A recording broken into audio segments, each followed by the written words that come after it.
Kerajaan Sriwijaya. Di dalam bahasa Sanskerta berarti cahaya, kemenangan. Diambil dari kata Sri, artinya cahaya, dan Wijaya, artinya kemenangan. Dalam catatan sejarah Kerajaan Sriwijaya adalah kerajaan yang bercorak Buddha di Sumatera Selatan. Diperkirakan mulai berdiri sejak abad ke-7 Masehi, yang dipimpin oleh seorang raja bernama Dapunta Sri Jayanasa. Kerajaan Sriwijaya salah satu kerajaan terbesar dan berpengaruh di Nusantara maupun Asia Tenggara. Dengan kekuatan armada laut yang besar, Kerajaan Sriwijaya menaklukkan Nusantara serta membentang pengaruh sampai ke India.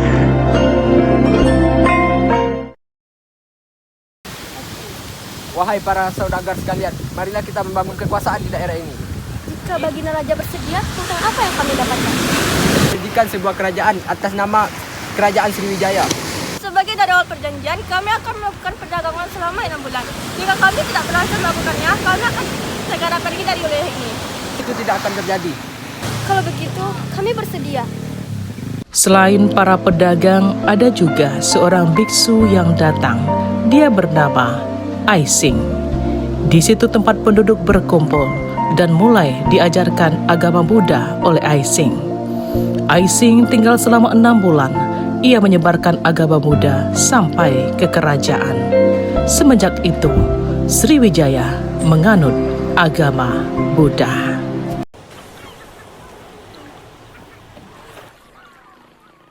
Baginda Raja, Idising telah sampai di kerajaan dan ingin menghadap Baginda Raja. Idising, silakan masuk. Terima kasih Baginda Raja.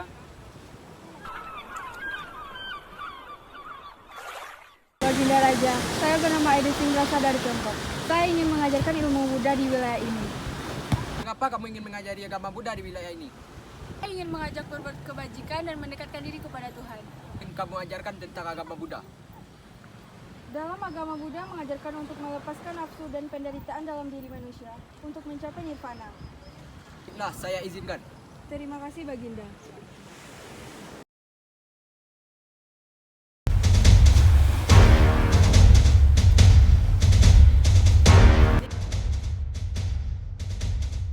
Lima perang, bersiaplah.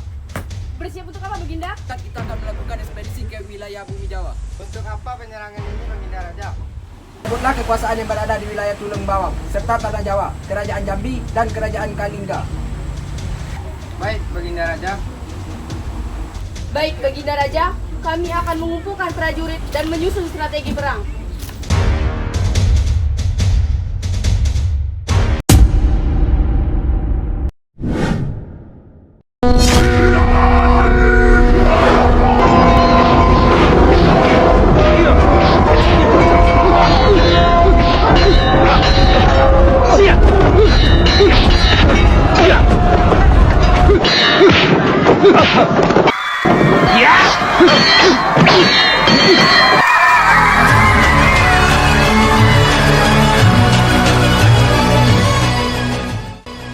Akhirnya terwujud juga cita-citaku menjadikan Kerajaan Sriwijaya menjadi kerajaan maritim. Terima kasih Panglimaku dan penasihat-penasihatku. Sudah tugas kami untuk membantu Sang Baginda Raja. Benar sekali, tapi aku masih ingin memperluas wilayah kekuasaanku. Maka kita akan melakukan penyerangan lain Baginda Raja. Tidak, aku ingin menikahi putri kedua dari Kerajaan Tarumanegara Ninggawarman. Dapunta Hyang yang berkuasa sejak 664 Masehi melakukan pernikahan dengan Soba Kencana, putri kedua dari Raja Kerajaan Tarumanegara Linggawarman. Dapunta Hyang pun mendatangi Kerajaan Tarumanegara dan meminta izin kepada Raja Kerajaan Tarumanegara untuk menikahi putri keduanya.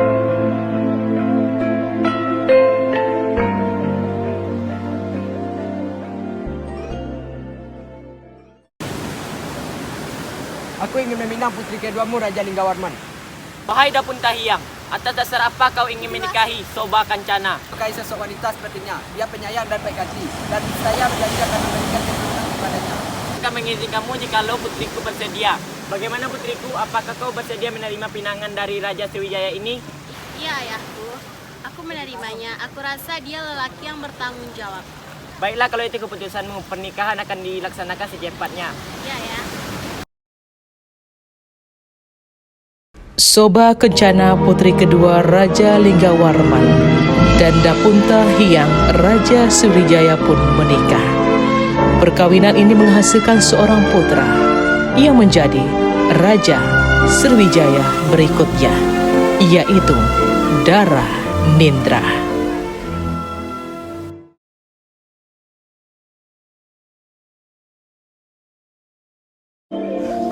Candi Borobudur dibangun pada pemerintahan Raja Samaratungga pada abad ke-8. Candi Borobudur dibangun oleh seorang arsitek yang bernama Gunadarma. Pada suatu hari, Raja Samaratungga mempunyai niat untuk membangun suatu bangunan yang berguna untuk memulihkan orang yang sudah meninggal dan mempunyai arti sejarah bagi masyarakat. Raja pun mendiskusikan hal tersebut dengan para abdi-abdinya yang merupakan para penasehatnya.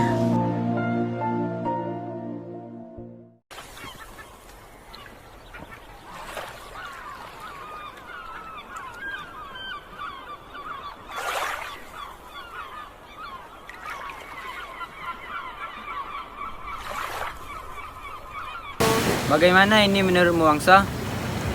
Kehendak mulia adalah perintah bagi kami. Bukan begitu maksudku. Aku ingin meminta pendapat kalian. Pendapat apa itu yang mulia? Begini, aku memiliki niat untuk membuat satu bangunan yang dimana kita bisa menghormati orang yang sudah meninggal dan sekaligus juga menjadi aset sejarah bagi kerajaan kita. Memangnya Baginda ingin bangunan seperti apa?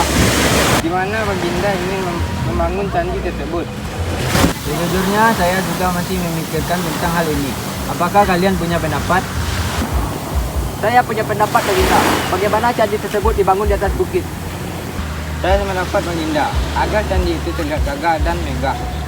Saya mempunyai kenalan arsitek Baginda. Dia bernama Gunan Darman. Dia berasal dari negeri Sembarang dan dia sangat terkenal di negerinya. Mungkin dia bisa memenuhi sesuatu kehendak Baginda. Laksanakan. Laksanakan, Baginda. Saya akan membawa dan mencarinya ke sini. Wangsa pun mencari sang arsitek itu. Setelah menemukannya, dibawalah arsitek yang bernama Gunadarma itu menghadap sang raja. Pada siang itu, Gunadarma pun menghadap sang raja. Atur sembah saya Baginda, saya telah mengetahuinya dari para wangsa. Bagus. Jika kamu sudah mengetahuinya, namun bagaimana? Apakah sudah ada gambar kasarnya? Saya sudah menyelesaikannya Baginda, ini rancangan telah saya selesaikan.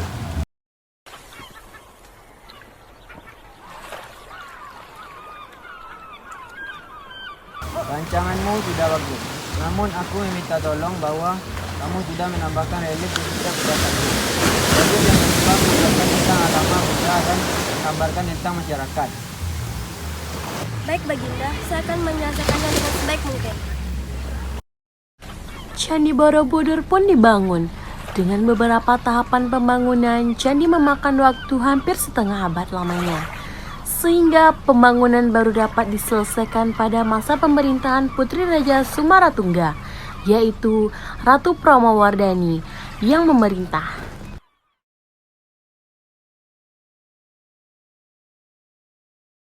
Setelah mendiang Raja Samaratungga meninggal, tahta kerajaan jatuh pada Rakai Pikatan suami dari Pramawardhani. Hal ini jelas membuat Bala Putradewa, adik dari sang Raja Samaratungga, yang juga merasa berhak atas tahta dari kerajaan. Bala Putradewa menemui Pramawardhani dan suaminya di kediaman mereka.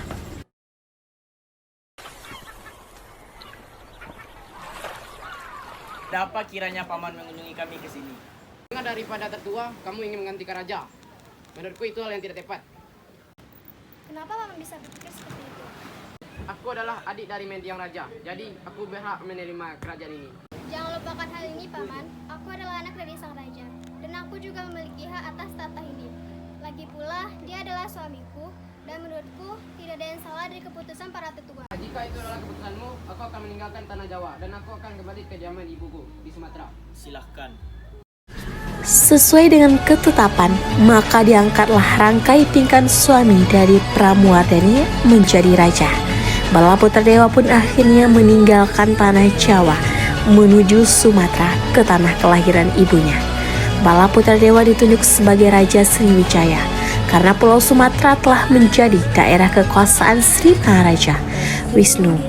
Dari Wangsa Sailendra, Bala Putra Dewa sebagai cucu dari Sri Maharaja Wisnu mempunyai hak waris atas tahta Sriwijaya.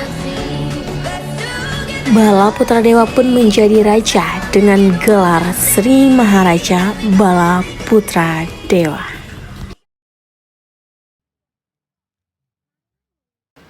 Kami siap mengabdi kepadamu, Sri Maharaja Bala Putra Dewa. Siapkan prajurit dan strategi pedang kita. Kita akan menguasai jalur Selat Malaka hingga Selat Kalimantan. Baik, Baginda Raja, akan kami laksanakan. Di bawah kekuasaannya, Sriwijaya mengalami kemajuan pesat dan wilayah perairan Sriwijaya yang sangat luas. Luas wilayah di perairan pada masa pemerintahan Bala Putra Dewa mencapai wilayah India, bahkan mampu menguasai pelayaran di kawasan Asia Tenggara. Sehingga Sriwijaya menjadi pusat perdagangan di Asia Tenggara. Apalagi didukung oleh armada laut, Sriwijaya memberi kekuatan ekonomi bagi Sriwijaya.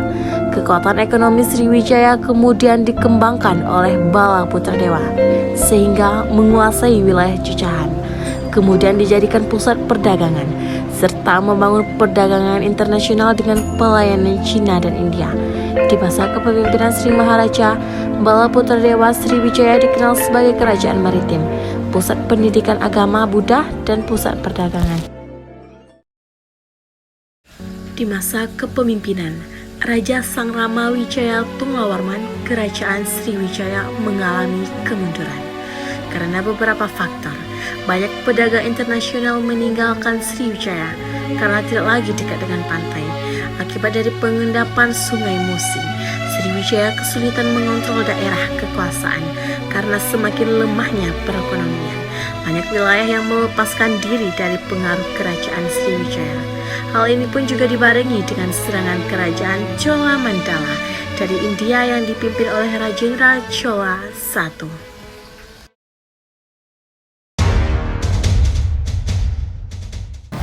Pengawal, panggilkan Perdana Menteri. Baik, Yang Mulia.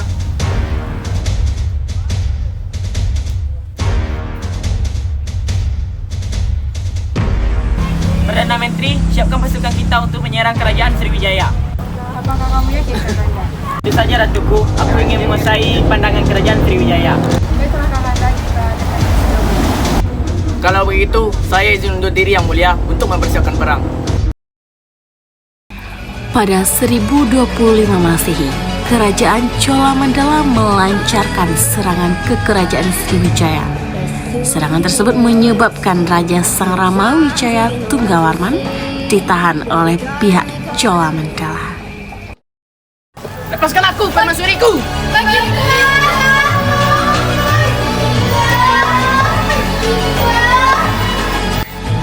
Kerajaan Chola Mandala hanya menginginkan kekuasaan atas wilayah perdagangan. Terjadi perjanjian antara Raja Rajendra dan Raja Sang Ramawijaya untuk menyerahkan wilayah perdagangan dan membebaskan para tawanan. Dan yang terakhir, serangan dari kerajaan Majapahit yang menyebabkan runtuhnya kerajaan Sriwijaya hingga tinggal nama dan peninggalannya.